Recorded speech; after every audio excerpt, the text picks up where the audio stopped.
The first use case you think about blockchain is payments, right? So that's the first thing you want to do, is show that you can secure a payment mechanism just like Visa, MasterCard, but much more secure, without middlemen, take away the fees, offers the first use case scale, so the more people use it, the cheaper it gets. The way we view the future of value in the long term, 3 to 5 to 10 years, we view layer 1 blockchains will essentially become like the new republics. These will be the new mechanisms where all the value is going to proliferate to. In the future, there will be the layer 1 blockchain, there will be the mining market, there'll be the dApps, and there'll be tokens. So the lower you get in the stack, the lower risk you have, but the lower rewards. The highest risk reward will be on the layer 1 blockchain, because that's where all the value will flow up. But it's highest value, highest risk. We view layer 1 blockchains, which is Bitcoin, Syscoin, Ethereum, as court systems. They need to be combative to the external forces that we don't control, even in the software world. In the real world, like inflation, hyperinflation, wars, these systems need to be secure from that. And this is why we view Bitcoin as the gold standard for security and decentralization.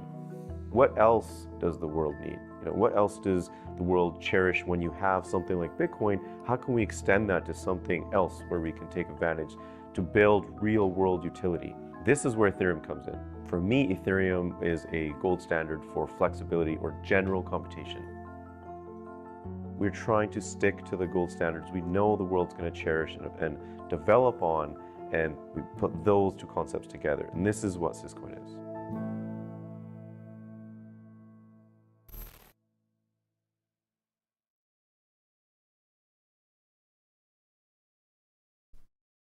What's up, people? Hotep Jesus, we back.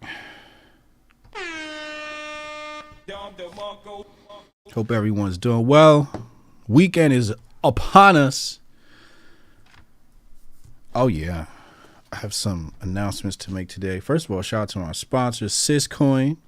If you guys are looking to build on the blockchain, they will help you. They will assist you. It is in their best interest to assist you.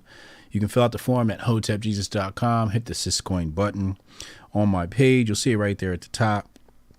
Hit the Syscoin button, fill out the form, and you can start building on the Syscoin blockchain, the best of Bitcoin and Ethereum. Shout out to the Syscoin team.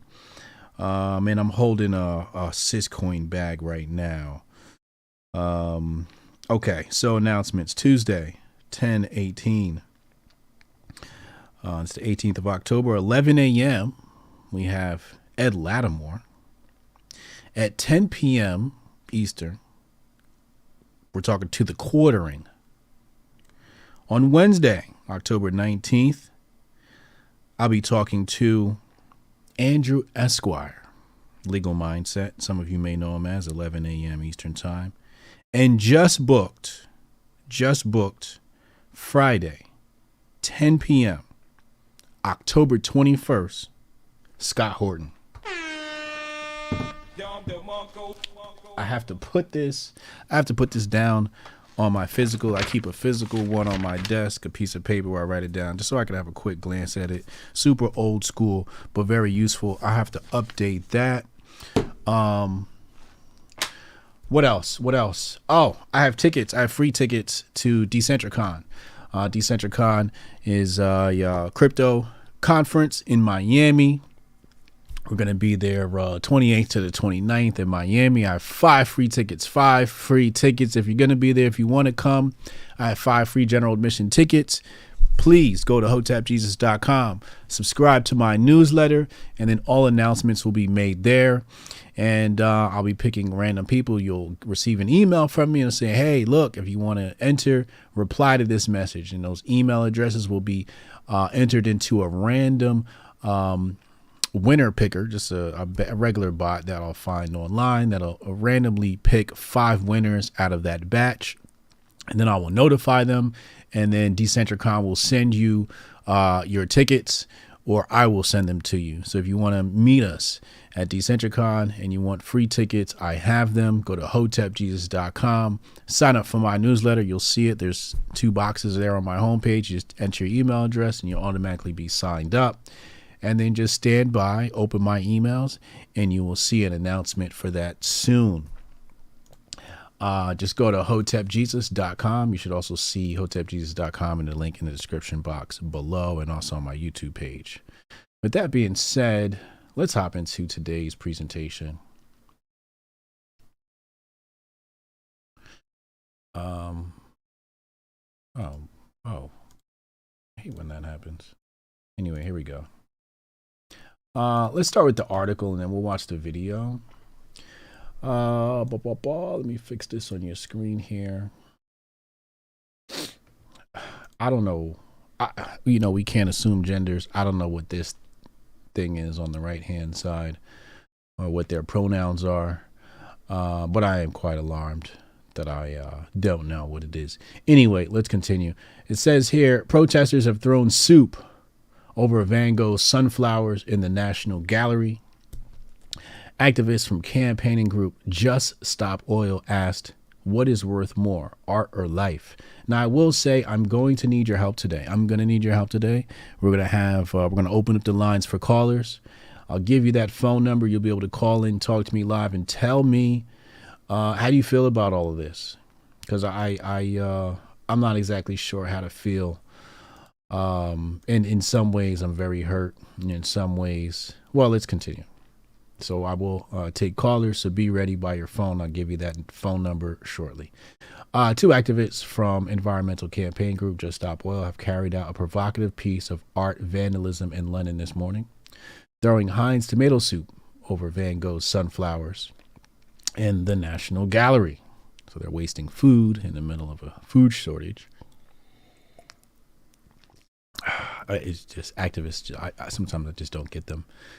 In a video clip, the pair are seen approaching work before opening the cans with soup and throwing it over the world famous artwork. They then super glue their hands to the gallery wall. What? Oh my God. They can be heard saying, what is worth more, art or life? Are you more concerned about the protection of a painting or the protection of our planet and people?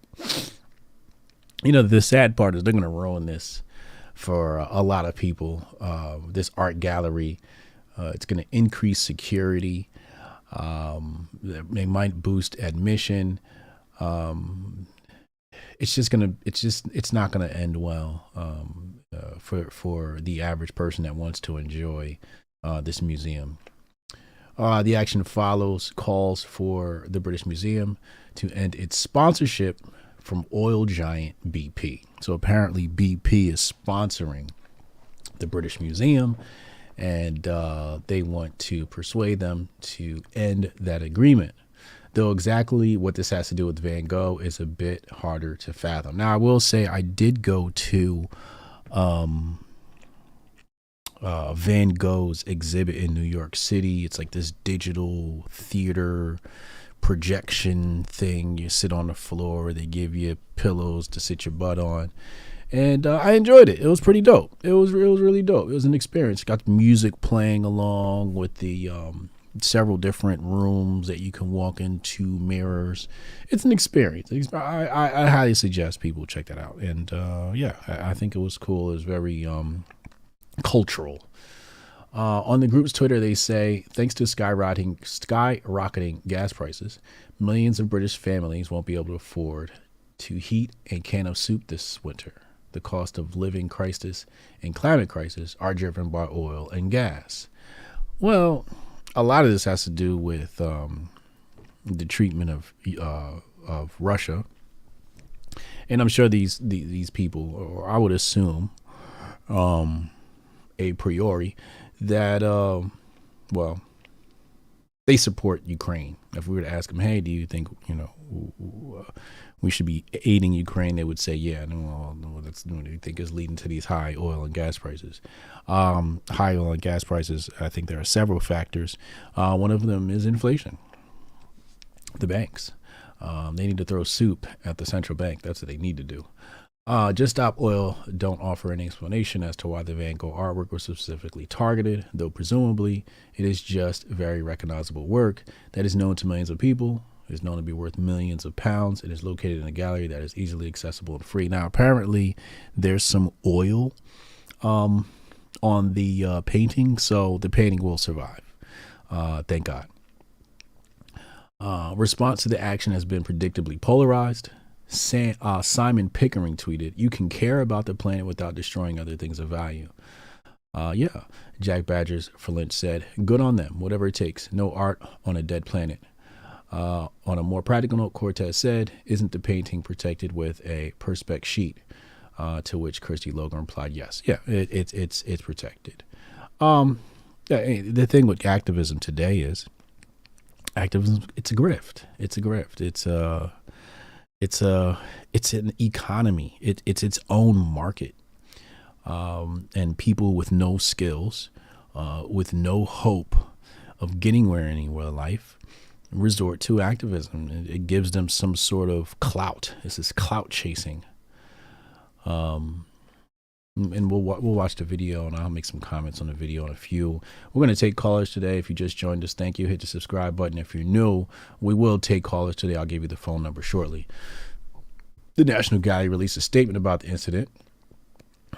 At just after 11 a.m. this morning, two people entered the room 43 of the National Gallery. The pair appeared to glue themselves to the wall adjacent to Van Gogh's Sunflowers, 1888. They also threw a red substance, which appears to be tomato soup, over the painting. The room was cleared of visitors, and police were called.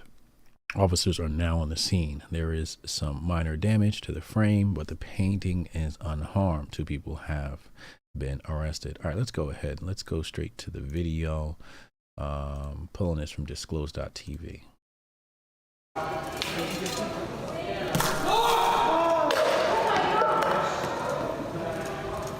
Security.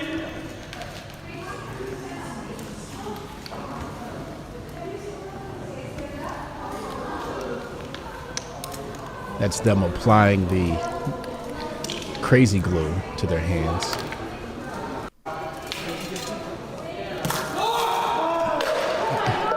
Wait a second. I think she realized something. She was like, wait, hold on. I put glue on the one hand, right? Now, what hand do I use to apply glue to the other? So just going to be one hand banded on the wall, whatever that is. Look at the color hair, the pink hair. This human being with the short hair on the right. You know, what I find with people who consistently or strangely alter their image, they're just not happy. They're not happy with how they look originally, so they find ways to find identity in the physical world, and that's just not healthy. You know, if you want to find some happiness in your life, the best way to go about doing that is putting in the work. It's just the truth, you know, real work, sitting down and learning something, and then marketing that and selling that ability maybe to an employer or to the general market. That is the fastest way to find happiness, is to sit down and learn something. If you're unhappy, ask yourself, when was the last time I created something? When was the last time I learned something? When was the last time I picked up a new skill? When was the last time I sharpened a skill I have? When was the last time I picked up a book and read something productive, something other than Marx? What do I have that I can share with the world? Activism has created a world where people with no skills, no desire to get skills, can clout chase with minimal effort, can find some sort of success with minimal effort. Oh, I'll just grab some soup and throw it on Van Gogh. Requires absolutely no skills at all. It's lowering the bar to success. And we've said this before. I said it on Gutfeld. Shout out to Greg Gutfeld, one of the homies. Socialists are some of the best capitalists, if not the best capitalists. Communists are some of the best capitalists in the world. Marx himself used to speculate on the stock market.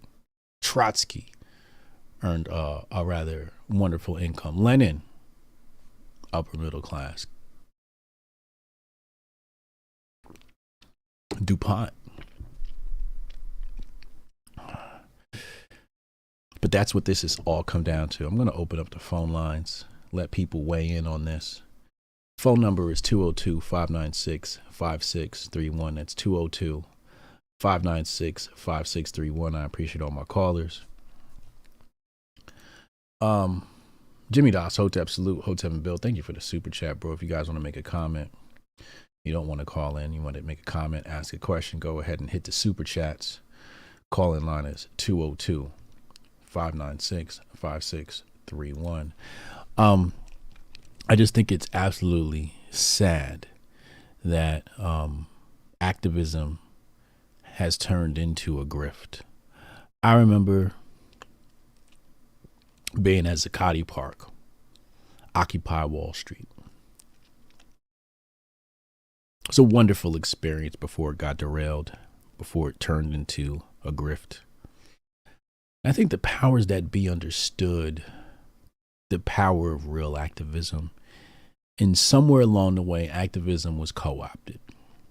At that point, activism was aimed at the true culprit of struggle in America, and that is the central bank. That's Wall Street. The bankers. They had their eyes on the right culprit, and it got derailed by Black Lives Matter. Call from Cannon. Cannon, what's up, bro? What's up, yo? That's crazy. I don't know, man. These young kids getting out of hand, man. They on all the drugs. They want all the entitlement. That's just nuts. I don't even how do you even don't they got metal? I guess maybe not over there. Don't they got metal detectors that would have detected the soup cans? But who knows? But at the same time, it's like if I would assume by now our galleries wouldn't have the real deal up on the wall. Right? Like I would if I was on our gallery, look, we're gonna put all replicas up here. We put the real shit in the basement somewhere, sealed off or something like that. Like it's just I don't know. That's crazy, but I just want to know why nobody tackled them and goon-handed them the minute it happened. They had too much time, in my opinion. Well, number one, that wasn't America. I think if that happened in Philadelphia, somebody would have got their ass beat, or New York. But this is England, and the British operate a little bit differently depending on where you are in that country. And all I heard was, "Oh my God!" Just audible expressions of shock. That's what I heard. But I gasping and clutching pearls. That's all. Yeah, gasping and clutching pearls. That's all I heard, man. But you're right. How did they get in with metal soup cans? Are the soup cans metal, or did they come in with those polymer ones? Because now you got the bouncy soup cans. Yeah. So maybe the cans weren't metal, but that's a good question. And also, why are they putting the original works of art up? Probably because the grift is undefeated, and without the original, they probably wouldn't make as much money. But thankfully, the painting was protected with some sort of substance, so it's not ruined. Oh, that's so they had it like Scotch guarded or some shit. Yeah, but think about the security now. Security gonna be tight in that place now. Oh yeah, it's definitely gonna be tight in that place. It's gonna cost more to get in now because they got to pay for security. You know what I mean? They're gonna have everything roped off and all that other stuff, which they probably should have had to begin with, especially if you got original works of art up on the wall. That's what I would think. Tanya Fear said, "We throw up soup, darling." Shout out to my UK blokes. Yeah, anyway, man. That's all I had to contribute to it, bro. I'm sit here and sit back and listen. I appreciate you. Hotep. Hotep and Bill, bro. Thanks for calling in. That's Cannon Hotep. I know some of y'all were calling in. Go ahead, hit that number now, 202-596-5631. That's 202-596-5631. This is a wonderful Friday grift. Trying to understand these. So like I was saying before, man, Black Lives Matter was, let's just call it V2, version 2 of activism for all intent purposes. And that's where shit got weird. And we called it out. I was one of the first people to say, yo, these people ain't real.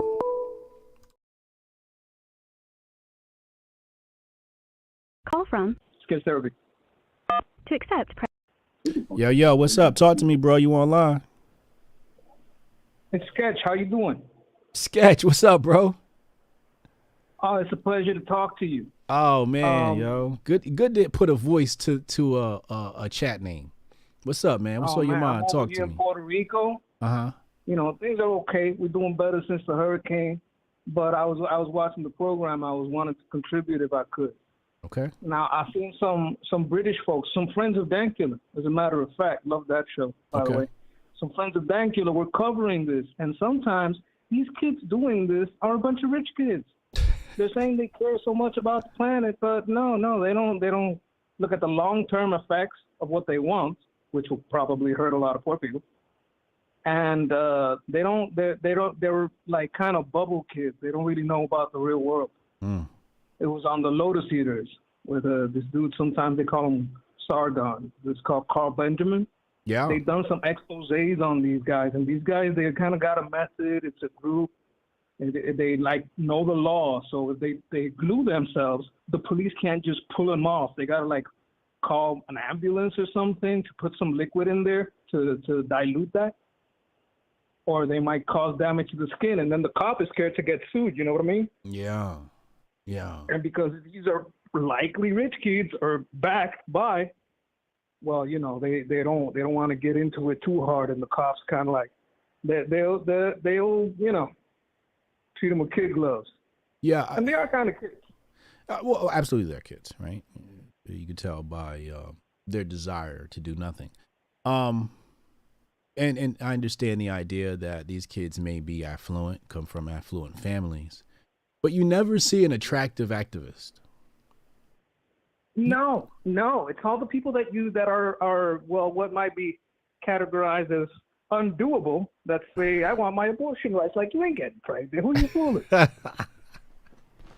Saying, oh, yeah, I don't want to be an object of the male gaze. Ain't nobody looking. Nobody is looking. Nobody. It's, you know. And that thing about doing the hair thing, I was talking in the chat, they do that a lot when they're trying to change persona, specifically and especially women. You know, a woman just broke up with somebody. If she just did something drastic change with their hair, went completely different color, cut off like, you know, half a foot of her hair, it's like, oh, she just broke up with somebody. Yeah, if you see people doing stuff like this. All these physical changes. Excuse me? No, when you see people doing stuff like that, you know, you got to get them some help. You know, they're calling, it's a cry for help. You might need to get them a therapist. Yeah, but I mean, some science, not all science is the same, right? Yeah. I'm just glad this Supreme Court lady said a biologist and not a sociologist. You know what I mean? Because not all science is the same. Yes, this is true. So if you go with psychiatric, I remember particular Count Dankula. If you look among his mad lads, I don't remember the name, but he talks about people that do crazy stunts and crazy things. One guy hated psychiatry so much that he faked being a psychiatrist and got paid to be a successful psychiatrist, did lectures, did everything, and everyone would just agree and go along with it because they don't know what they're doing. They're just making it up as they go along. Not all of them. I don't want to blanket the thing. Right. But not all science is the same. Ain't so that sometimes you take these people to the NHS, I think it's what they call them over there, and the NHS is just going to applaud them. You're so stunning and brave. Would you like to transition? Would you like to transition? Yeah, I mean, as long as you're... They also did an expose on the money that they make from having these people on pills. They'll probably give them some pills. The money they make from getting all these people all kinds of stuff, like, you know, operations and stuff. And they'll take them down the paths that coddles them. But there's a money machine behind all of this. There's a money machine, like you said, behind the protesting. But there's a big money machine on the legal side of it, on the economic side of the health thing. Oh yeah. Oh, big pharma's getting paid off this. Absolutely. Absolutely. So yeah, I get a lot of good like little tidbits of history from Dankula's Mad Lads. I really love that guy. I was really happy to see him there. Such an intelligent, knowledgeable person. That's why I was so glad to have him on. Make sure you guys go check out my interview with Count Dankula, and also Spotify, Apple Podcasts. I'm uploading my interviews to Apple and Spotify podcasts again. Yeah, got to get out there on all the channels. Yeah, somebody left a comment the other day. It's like, are you going to post this to your audio feed or not? Because you haven't updated it in 8 months. And I'm like, all right, fine, my bad. You're going to have to like automate it somehow, right? Yeah, something like that. It's a lot of coding. I don't know how that will work. Nah, it's okay. I uploaded Ian Crossland interview. That's up. So I'll do one a day until I get caught up. Yeah, I enjoyed that too. I actually watch Timcast a lot, and he's kind of like this. What I like about him, and what sometimes I don't like about him, is that he projects his good feelings. You know, and this is the problem with like well-meaning leftists, the people that are like genuinely not hateful, but support some stuff that you know. And it's like he thinks, well, maybe they don't know what they're doing, and like, no, some of these people are just evil. But he's a good guy. He's got a good heart, and I like that about him. He's also like very sincere about what his thoughts are. Yeah, and you know, he's a good guy. Yeah, I think he's got a job though. I think he's got a job to do on that podcast, and a certain vibe to bring. So people have to remember that it's show business, right? It's show business, and everybody's playing a role, and the way they put that show together, I think, is quite brilliant because it gets people talking sketch, man. Like a bit of the contrarian sometimes. yeah. Hey, Sketch, I appreciate you calling in, man. I'm talking to you soon, bro. It's a pleasure to be of service. Thank you for all you do, and you know, Hotep and Bill. Yeah, Hotep and Bill, and mad love to Puerto Rico. That's Sketch Therapy, y'all. Y'all see him in the chat sometimes. Real good dude, frequent supporter of the channel. He's in our Discord as well, etc., etc. Call-in line 202-596-5631, 202-596-5631. But like I was saying, man, you know, from Black Lives Matter, you know, when I first saw Black Lives Matter, I just saw the phrase. And I remember seeing it on Instagram. And if anybody knows me, I was like super pro-black then. I was super all into the, you know, the people, you know, my people and all of that shit. So I reposted it. And then when I found out it was an organization, I hadn't, well, let's tell the story in chronology. I was being me. And then my opinions, you know, Democrats rolled out the dead bodies. And they rolled out the cadavers, and cadavers slain by police. And I was telling the black community, you know, maybe we need to focus on our economics. And everybody obviously said, no, you know, we got to blame the white man, and the government got to do something about this and this, that, and the third. And I'm like, yo, why we can't just focus on ourselves? Why can't we just, you know, I'm pretty sure we can fix this issue. There's a lot of, you know, black on black crime that's happening, And that's when they came out with Hotep as a pejorative. And I started to notice that every time somebody said Hotep as a pejorative, they had Black Lives Matter in their bio. And then I noticed there was a rainbow flag in the bio. So I was like, let me go to this website. So I went to the website and I started reading the website. And I always talk about this in the villages section of the website. They've since changed it. And it said mothers, parents, and children. And I said, wait, mothers, parents, children, where's the fathers? And I noticed the omission of men everywhere on their website. And I was like, holy shit. We just went through Sean Garner, Mike Brown, Trayvon Martin, Tamir Rice. All of these were men, black men who were killed by police. Black Lives Matter built their brand off of their deaths, but yet on their website, they completely omitted black men. So I took to YouTube and I said, yo, BLM is a rainbow organization. And I got a lot of hate for it. Oh, you're a Hotep. You're jealous. I called out D-Ray. I called out Sean King. And everybody's like, oh, you're a hater. You're a hater. Hold on. We got a caller coming in. Call from Augustus. Augustus, you're live with Hotep Jesus. Talk to me. Hey, how you doing, brother? Doing well, man. What's on your mind? Man, this this type of shit, it's really just a microcosm of where we are as a society, especially people. I'd imagine they're around my age. I'm 27.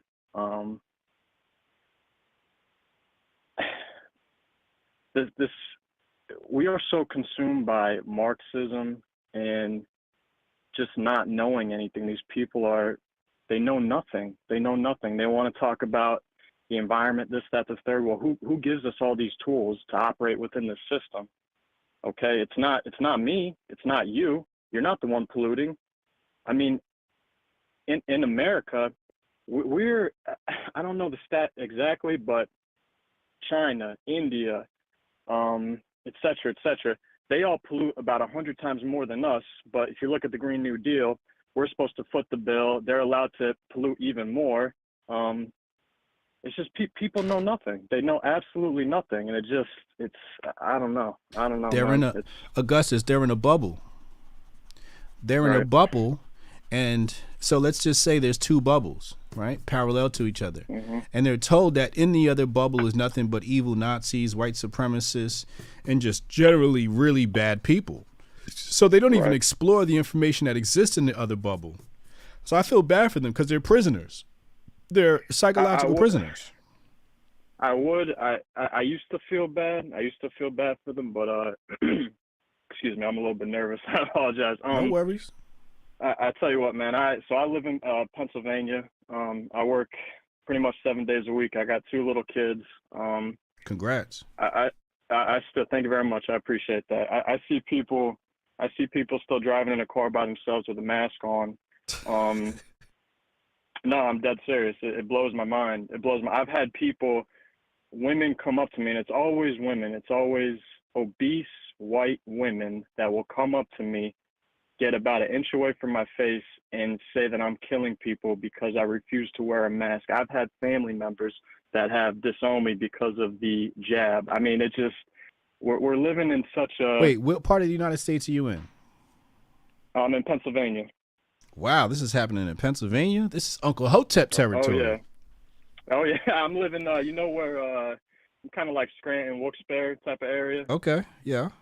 So yeah, I mean it's everywhere up here, brother. I mean it's man, it's people. I mean, and they're coming up to you at like the supermarket or something like that. Correct. Gas stations, always the gas station. Yep.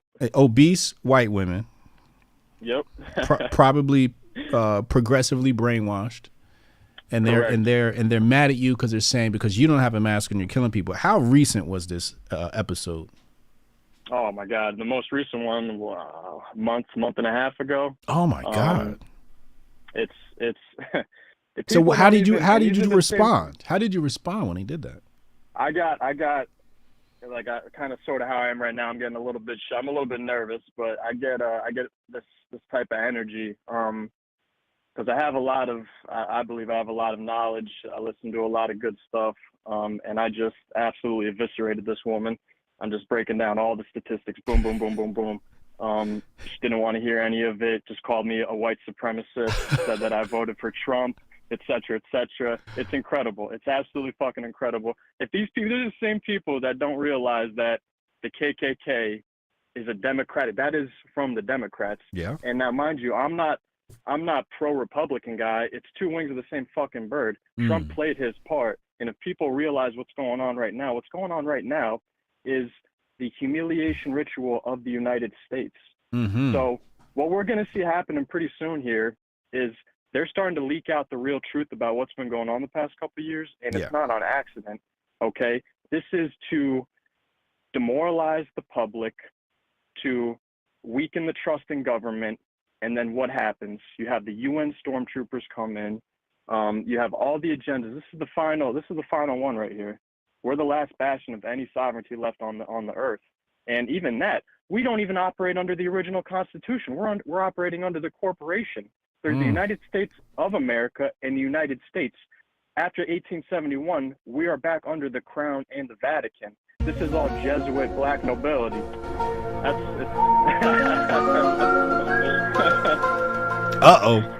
Uh-oh. Yeah.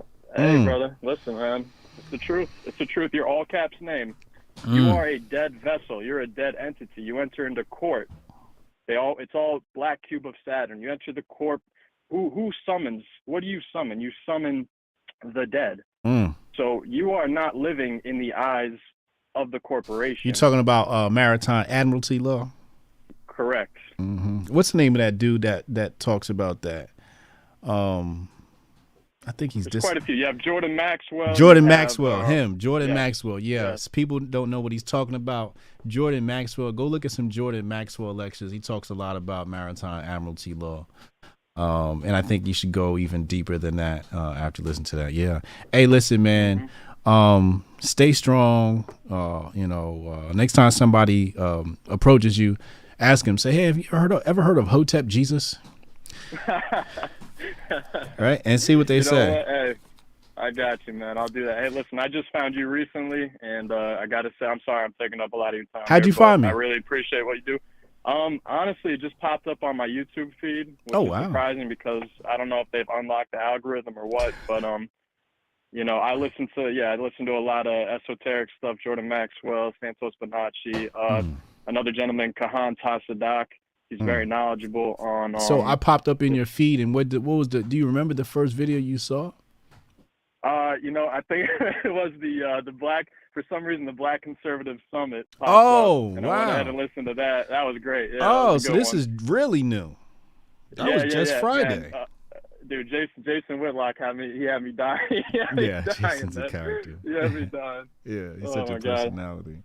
Hell yeah. But hey, brother, I appreciate you, man. Thank you for all you do. And man, honestly, like I'm trying to strive to get to a position in life. If I could do half the stuff you're doing, man, I'd be proud of myself. So it's a journey. I appreciate you, brother. It's a journey, little by little, step by step. You'll get there, man. Hotep and Bill. Thank you very much, brother. I appreciate you. Wow, such a great caller. Uncle Hotep, you gotta get PA tightened up. You gotta tighten up PA out there, Shout out to Joe Biden. Joe Biden has just sent in a super chat. He said, make sure Uncle Hotep votes for John Fetterman. Uncle Hotep, what's going on out there in PA, man? Candace Owens recently did a documentary on Black Lives Matter.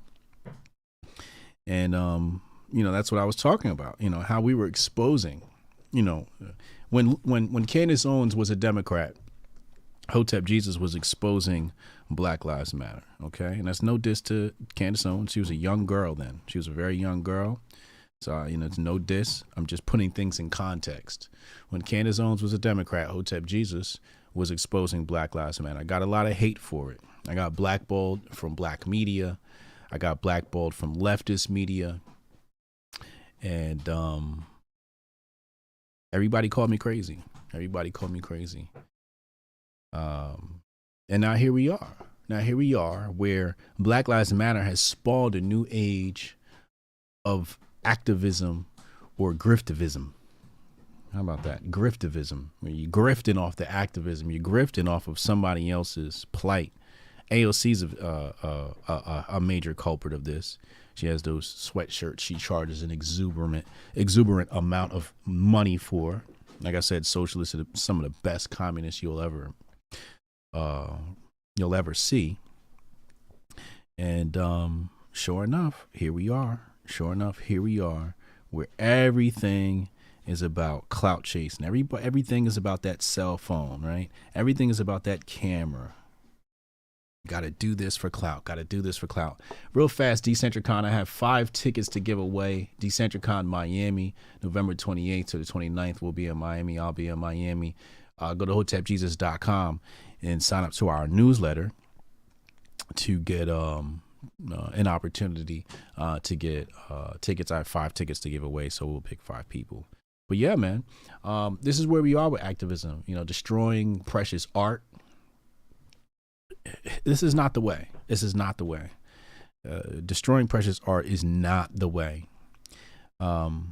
What's the better thing to do?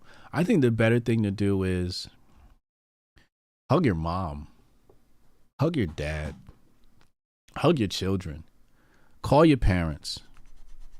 Call your parents. Say hi. How are you doing, Mom? How you doing, Dad? How you doing, Grandma? That's how we're going to create a better world. If you're better to your family, we'll have a better world. And then once your family's taken care of, look for other people who need help and lift them up. The thing with these activists is they go for these big, lofty goals, right? These big, lofty goals of, oh, people aren't being fed, da-da-da-da. All right. You're an affluent child. How come you haven't generated any income to hire some people and provide jobs? Hotep Nation has provided more jobs than these socialists. Crypto NDO has provided more jobs than these socialists. These people don't want to actually put in the real work. They don't, there's people that are homeless. Well, how come you take a homeless? You care so much. How come you haven't taken a homeless person into your home? Why are you not actively out on the street teaching people and giving people real skills? You can't, because you don't have any skills yourself. The only skill you have is clout chasing. Clout chasing in social media, TikTok and Instagram. It's the only thing you can do. But these people don't. For example, when we talk about socialists, and I've said this before, if you think socialism works so well, how come you haven't created a community where you guys operate like socialists? Where the distribution of labor and resources is fair, or whatever they tell you the definition of socialism is, right? Owning the means of production. Why don't you go get you a couple of acres and own the means of your production? You know why you won't? Because you're lazy. Socialists want handouts. That's what they want. They want to eat off of other people's work. They want to eat off other people's work. They don't actually want to put any work. If they wanted to put any work, they could be just like the people that go out and live in places like Ruby Ridge and Waco. You can go live and have your own community. There's nothing stopping you from doing that. You can go out in the woods and you can live and own your own means of production. The problem is you don't even want to produce anything. You don't want to farm no land. You don't want to tend to no chickens. You don't, because if you did, you would. I have dreams of having a farm, and one day I will have a farm. I'm going to have some chickens. I'm going to have some goats. I'm going to have some cows. I'm going to have some bees. I want to do some beekeeping. Oh, yeah. Oh, yeah. I plan to reach a point of self-sustainability. I'm going to buy one of those water making machines. There's a black guy who I believe he went down to Mississippi with his machine, but he invented a machine that basically pulls water out of the air, good, clean water. I'm going to go buy me one of those, start making me some water, and work towards self-sustainability. All of these socialists, between all of their crony groups, could definitely organize and create their own community and own the means of their production. Own the output of their production. Own the resources that comes from their production. But the truth is they don't want to produce anything. They just want to make people's lives difficult because they're lazy and they don't want to do any work. So they want to eat off of other people's work. They want handouts. The people who want communism are people who don't want to put in the work to succeed. They've given up on life. So they think somebody else should take care of them. Oh, life shouldn't be this way. Capitalism. If we remove capitalism and we went back to point A of human life, your ass would have to get up every single day, walk down to the river and get you a bucket of water. Y'all ever seen that TV show, something like Survival or something like that, where people go out and they drop them off in the middle of Costa Rica with one item and no clothes and tell them you got to survive for 3 weeks? We got a caller coming in. Why don't they ever do that? Call from Chaz. Chaz, what's up, man? You're online with Hotep Jesus. Talk to me. What's going on? So yeah, I'm looking at this, and I saw it earlier too. But my question is, what are they gonna do moving on? I think that this opens up the door for a lot of different actions. As far as activists, when you look at certain activities with BLM and everything else, it seems to be escalating, right? And this sort of doesn't merit. It doesn't make any sense. It's not a message, right? So I see that they're just doing things for sort of clout, right? The same way that you had, I forgot the people's name, but jumping on tables in New York and smashing stuff or whatever. And this is sort of under the guise of activism. So for me, it's like, if this is setting a precedence now of this is how activists are doing things, then what else are they going to do?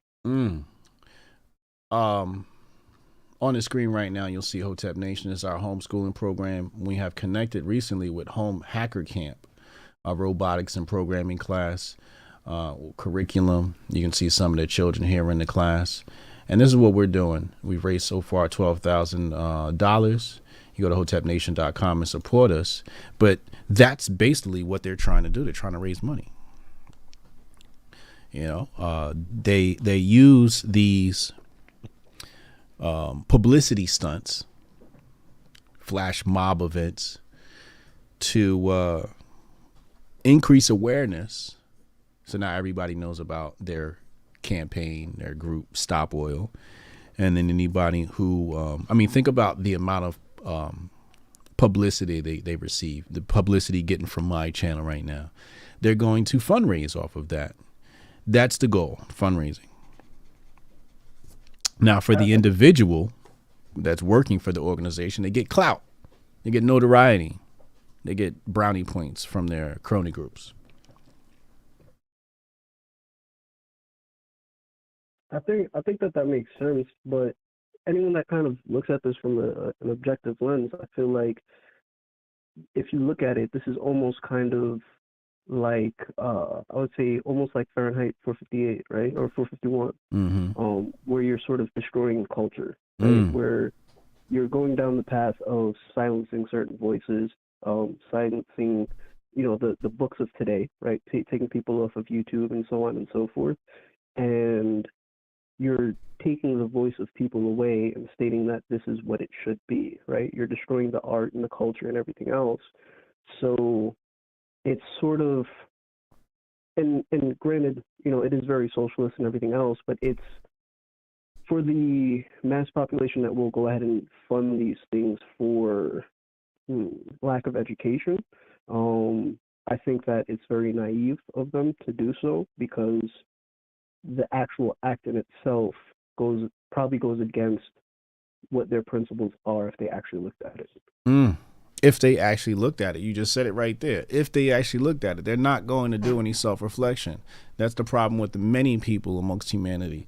They don't do any self-reflection. They're not going to look at the man in the mirror. That's exactly it. You nailed it. Yeah, and I think that's the bigger part. The bigger issue is really just the morals, right? We're not holding ourselves accountable to certain things, and we're not looking at the grand scheme of things, right? We're looking at sort of a segment of what's happening rather than the larger scale, stepping back and seeing exactly what this will go ahead and do. They don't want to. They're not designed to. They're designed to be automatons, to take directions. They know that there's a social currency that they'll be paid with. And really that's as far as they look. They're very short-term minded people. They're not looking towards the future. And we got to think about Thomas Sowell. When Thomas Sowell was a socialist, what happened? He was thinking long term, and he went and worked for the Labor Department, and he found out it was all BS, and he became a conservative. So if people are actually looking at this pragmatically, they would no longer act this way. But these are young kids being preyed upon by the socialist elite. I think it's both sides, right? So it is definitely young people, but I think it's the working class people that are a little bit too busy to go ahead and do their homework, right? Thanks to you and Uncle Hotep and a bunch of other people, you guys are the contrarian to what's actually being put out there. But mainstream media and all of these things, as far as like social media and what's put in front of people, are pretty much giving them sort of bites of information, and they're not really looking at it, right? So for me, I look at the news and I look at the headlines and see exactly what's behind it, right? Yeah. Because for me, what's the motive of you putting this story out? There's, not to go off track because I know that you have other people as well, but when you look at something that I look at very closely of Haiti and the information that they give out as far as that, and not speaking about a little bit further back that they still have an embargo on Haiti, that the U.S. wants to go in there and pretty much put in their politician, right? If we had the means to have a military or have a police force, because we don't have the guns to do so, then this wouldn't have gotten this bad, right? So it's them giving a bit of information, people not diving in deeper to see exactly why things are the way that they are, and the media sort of hiring people that will do the bare minimum and not ask the questions. And I think that's the culture of the U.S. And I think that you're doing a great job of having people question things and feel okay with questioning things. So I definitely appreciate that. I definitely need to say that. It goes back to one of my old phrases. People don't need information, they need inspiration, right? Because the information already exists. It's ubiquitous. But who's actually going to inspire people to go look at that information? I wrote a book. It's called The Patriot Report, Unmasking the Conspiracy of Money and War. Every day I come on this channel and try to inspire people to go read that book and books like it. The information's there. And like you said, people don't have much time. So you have to inspire them to create that time, because everyone has time. People make time for whatever they want to make time for. So people do have the time. They just have to learn how to create time for those things. And we just have to inspire people to go look for that information, man. But I appreciate you calling in. Great insight, bro. Hotep and Bill. Absolutely. I appreciate it. Another fantastic caller. James S., he said, I remember back in November 2020, your interview with Wordsmith, asking BLM, where's the money? Timestamp, 30 minutes, 30 seconds. Yes, I remember that interview. I had Wordsmith. He is a creative out of Brooklyn, New York. Good friend of the channel. And I love his work. I think he's a brilliant young man. And he asked the question, where is the money? Where is the money? He asked this. This is 2022. Oh, we got another caller coming in. Call from. Sketch again, but I want to add something. To accept, press 1. To send a voice. Sketch, what's up, man? Talk to me. Hey, how you doing? It's me again. I'm What's sorry up? to bother you, but No, it's all good. I wanted to add something. Okay. About what you were saying, to kind of confirm what you were saying, and to specifically on this topic. Now, I'm going to put some links in the chats. Okay. From these people that I was telling you about, right? Okay. And this is the first time this group that does this, sticking themselves to the walk, that they did a piece on him, on them, and they found Let's out take a that look these at were that. like some very affluent kids, kind of like upper middle class. Drop the link in the chat. Let's take a look at that. Drop the link in the This chat. is from the Notice Eaters podcast. All right. Now, Oh, this is a podcast. from the Okay. same group, but they made some changes, right? Uh-huh. But they had like some kind of like, I would say like a manifesto or something on what they want to do with the future. Uh-huh. And this was about burning themselves. Like one of them burned themselves on some kind of like tennis match. Okay. Like they set themselves on fire. Let me put that other link. That's from that's going to be on the second link. And the third link is on the money. Like you were talking about the money. Yeah. And how all this stuff gets funded, right? Well, this third link is about the American super PACs, right? Okay. And how the American super PACs sometimes winds up, funding this kind of thing, and then they also wind up doing this kind of like a circle fund. Yeah. Like they jerk their funds in a circle or something, Oh yeah. And it's big money going into it. Now, the reason I wanted to give you these links is because these guys, they got a whole team and stuff, right? So they go in on this, and they go in with a lot of data. They go in with like a lot of resources that I can't go over right quick. Yeah. But I watch these guys. It's like the the perspective on this across the pond. This guy, he got a whole team on it. He's actually friends with Dank. They kind of know each other and stuff. Yeah. And I want to just give you these resources so you could check it out later. And they're going to confirm a lot of what you're saying right now about who these kids are and who's backing them, where this gift comes from. Mm-hmm. And I specifically would love for you to look into this super PAC stuff because I think you would find it very interesting because you're more knowledgeable on banking and funding and all this stuff than I am. Yeah. You know, I think that's I'm not going to look into it, right? I don't give a fuck. I know how this shit works. You know what I'm saying? And okay. I really don't spend my time looking at, thank you. First of all, thank you for giving us that resource. Shout out to the Lotus Eaters. Great podcast, great streaming, great channel. And I'm sure they did a great job covering this. Me personally, I can't waste my time looking up.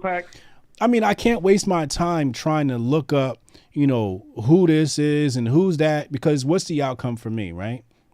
Like, they go over it for a little while. You know, I wish there was a blog post on it and I would pull it up here. I don't want to just stream somebody else's channel. You know, it's not too helpful. But if I had the text here and we could read through it, that would be wonderful. But yeah, Let me see if I can get that. Let me see. Leading individual. I don't have it right now. I'm sorry. No, it's all good. If you find it, just go ahead, drop it in the chat. But you know, I tend not to waste my time. Right now, I'm going back into the past. History repeats, right? So currently, I'm studying. I'm catching up on studies I've missed over the years. So I'm studying German history and Russian history. This is what I'm studying right now, as well as some other topics. Can I ask you a question about incorporating towns and this kind of thing? Okay, what? Well, I always thought, well, how can we fund the commons without force? Is there a way to do this? Fund the what? That's been around, but they're hiding from us. Fund the what? And I was thinking about the lotto, because the lotto is really big, but they hide that money. They usually use it for education, and they show you the big price, but that's just the tip of a very big iceberg. You said you want to fund what? Incorporate a town with common law? Sketch. Fund what? You want to fund what? The commons. What's that? The commons is like roads, hospitals, you know, police, so people won't take your private property. Oh, So how we could? You said how we could fund that? Excuse me? You said how we could fund that? Fund that without the tax gun, like forcing people to fund it. Oh, yeah. I mean, I've thought about that subject, and it seems to be a local matter. Right, it seems to be it's a committee matter, right? That's something that, like in a decentralized open ledger lotto. Well, here's my thing, Sketch. Eric July's got a phrase where he said, "Fuck them hoe ass roads," because something like that is such an easy problem to solve. We don't need to put no brain power to it. That's something you think about when you're actually going to go build a town. Now, if you were like, yo, look, I got, 20 acres. We're about to build this town. How do you want to do it? I mean, there's a million ways to do something, right? And the other thing is, it's like changing one of these big cities. But listen, here's another thing. It's like you want to build a road, right? And the question is, okay, what kind of road? Do you want a self-sustaining road, or do you want one of these roads that after the winter they get potholes? Because what they do is it's actually very lucrative to build roads that break, because then you have to constantly maintain them. The money is in the maintenance. So are we going to build a road that's going to stand the test of time? You know, like the roads, the cobblestones of Rome? Or are we building, some garbage? Like a permanent reoccurring problem. Yeah. So, when it comes to, planning, that's not my thing. I'm not putting any brain power to that until I plan to build, Hotepistan. That's what I'm talking about. Yeah. Okay, so you see where I'm going with it. Yeah. Let me go to the next caller, Sketch. I appreciate you, bro.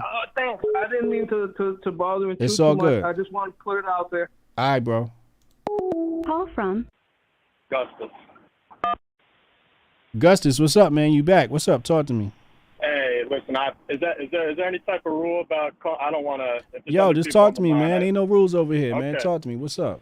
I appreciate it. All right, so what was the last gentleman's name that was just on the phone? That's Sketch. Okay. So here's the problem, right?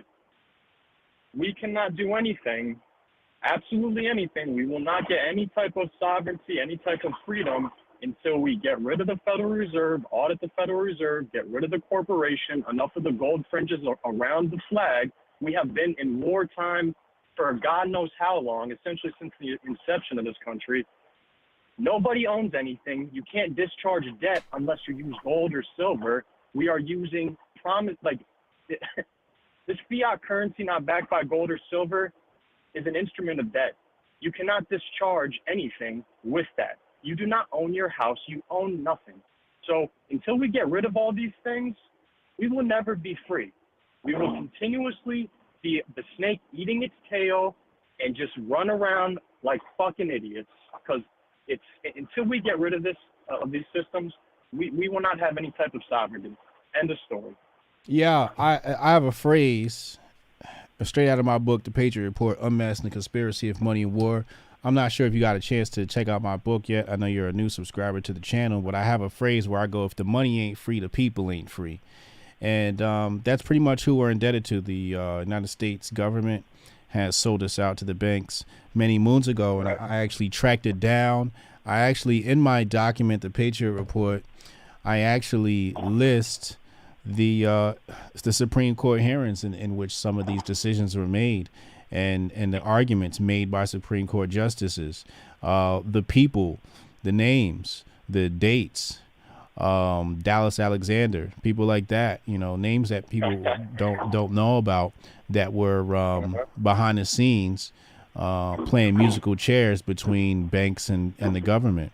Robert Morris is one of them. In fact, Robert Morris is the first culprit of the United States banking, central banking system. So, yeah, I somewhat agree with that, man. Appreciate you for that information, man.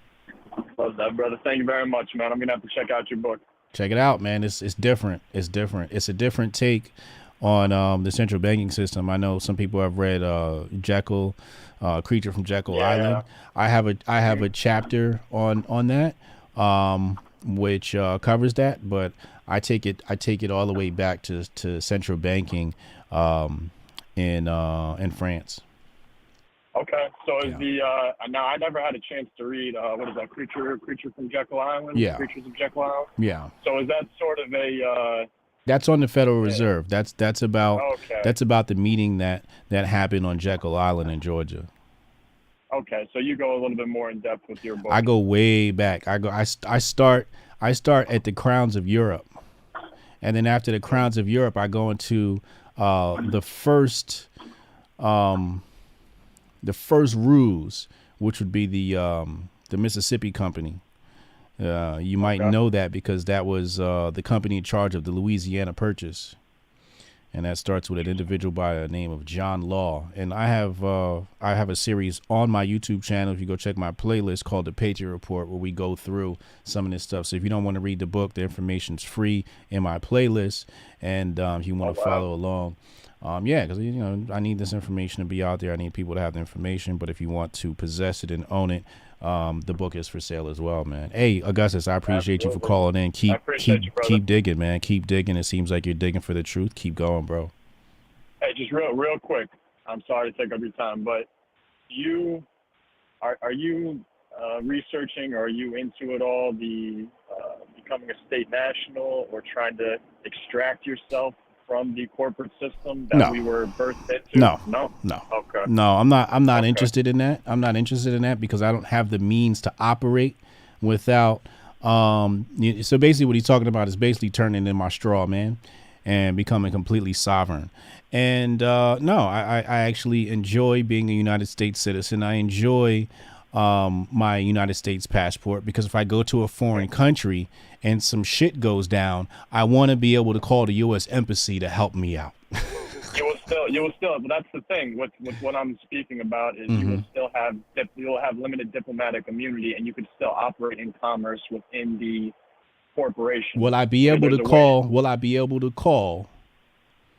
the U.S. Embassy to come get me if I terminate my U.S. citizenship? Yes, there is a way you can still operate in commerce while still extracting yourself from the the corporation. There's a way to do both. Have you done it yet? So I'm trying to figure out right now, brother. This is where I get real, because I studied this years ago. I studied that stuff 20 years ago, and I hear people talking. I ain't seeing nobody doing. You know what I mean? I know I have some Moorish friends who have actually created their own. I got some Moorish friends who have created their own division of motor vehicle, and they actually operate within the state of New York. With their own version of a driver's license legally. They announced themselves as a sovereign nation, as a sovereign people operating within the borders of the New York state, and they did create their own division of motor vehicle, and they issue their own state ID, and it works within the state of New York. I think there's a lot of paperwork and a lot of things that needs to be handled to operate like that. However, I enjoy this wonderful system created by the United States of America. And the elites, I somewhat enjoy the perks. I enjoy the standard of living that we have, because I've gone to third world countries and stayed in nice hotels, and even those nice hotels don't give me the standard of living that I would get here in the hotels in Miami or Santa Ana, for example. I understand. So it's a slippery slope. But yeah, I think there's a lot of research that needs to be done as far as that's concerned, turning in your straw man. But if you successfully do it, call in and tell us how you did it, man. I'm working on your paperwork right now. I'm getting you out like yesterday. Don't work on my paperwork. Work on your paperwork. Listen, man, I got so many LLCs and I'm moving funds everywhere. I feel you. Everywhere, dog. When you get out, let me know what life is like when you get out.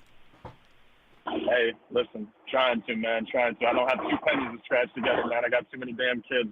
I gotta get out of it. Get out of it, brother. All right, I appreciate you. All right, Hotep and Bill. Shout out to Augustus out there in PA. Shout out to all my callers. I appreciate you. I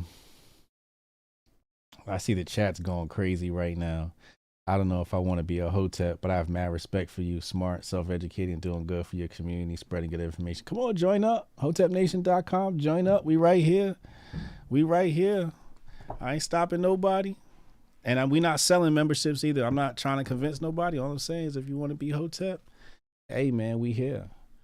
Ladies and gentlemen, this has been another wonderful broadcast. I appreciate all my callers today and everyone tuning in. I'll see you next time. Hotep and Bill.